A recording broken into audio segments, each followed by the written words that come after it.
Genèse. Chapitre 3. Le serpent était le plus rusé de tous les animaux des champs, que l'Éternel Dieu avait fait. Il dit à la femme, Dieu a-t-il réellement dit, vous ne mangerez pas de tous les arbres du jardin? La femme répondit au serpent, nous mangeons du fruit des arbres du jardin. Mais quant au fruit de l'arbre, qui est au milieu du jardin, Dieu a dit, vous n'en mangerez point et vous n'y toucherez point, de peur que vous ne mouriez. Alors le serpent dit à la femme, vous ne mourrez point, mais Dieu sait que, le jour où vous en mangerez, vos yeux s'ouvriront, et que vous serez comme des dieux, connaissant le bien et le mal. La femme vit que l'arbre était bon à manger et agréable à la vue, et qu'il était précieux pour ouvrir l'intelligence, elle prit de son fruit, et en mangea, elle en donna aussi à son mari, qui était auprès d'elle, et il en mangea.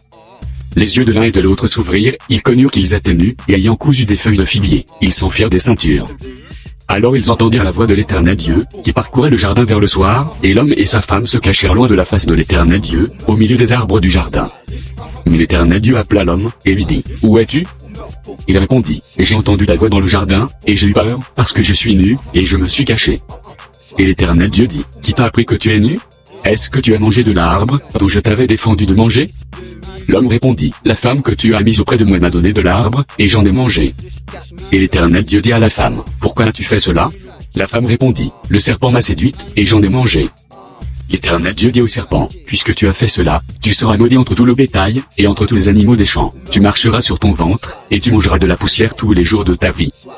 Je mettrai inimitié entre toi et la femme, entre ta postérité et sa postérité, celle-ci t'écrasera la tête, et tu lui blesseras le talon. Il dit à la femme, j'augmenterai la souffrance de tes grossesses, tu enfanteras avec douleur, et tes désirs se porteront vers ton mari, mais il dominera sur toi. Il dit à l'homme, puisque tu as écouté la voix de ta femme, et que tu as mangé de l'arbre au sujet, duquel je t'avais donné cet ordre, tu n'en mangeras point. Le sol sera maudit à cause de toi. C'est à force de peine que tu en tireras ta nourriture tous les jours de ta vie, il te produira des épines et des ronces, et tu mangeras de l'herbe des champs. C'est à la sueur de ton visage, que tu mangeras du pain, jusqu'à ce que tu retournes dans la terre, d'où tu as été pris, car tu es poussière, et tu retourneras dans la poussière. Adam donna à sa femme le nom d'Ève, car elle a été la mère de tous les vivants. L'Éternel Dieu fit à Adam, et à sa femme des habits de peau, et il les en revêtit. L'Éternel Dieu dit, voici, l'homme est devenu comme l'un de nous, pour la connaissance du bien et du mal.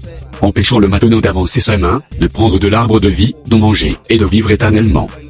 Et l'Éternel Dieu le chassa du jardin d'Éden, pour qu'il cultive la terre, d'où il avait été pris. C'est ainsi qu'il chassa Adam, et il mit à l'orient du jardin d'Éden les chérubins, qui agitent une épée flamboyante, pour garder le chemin de l'arbre de vie.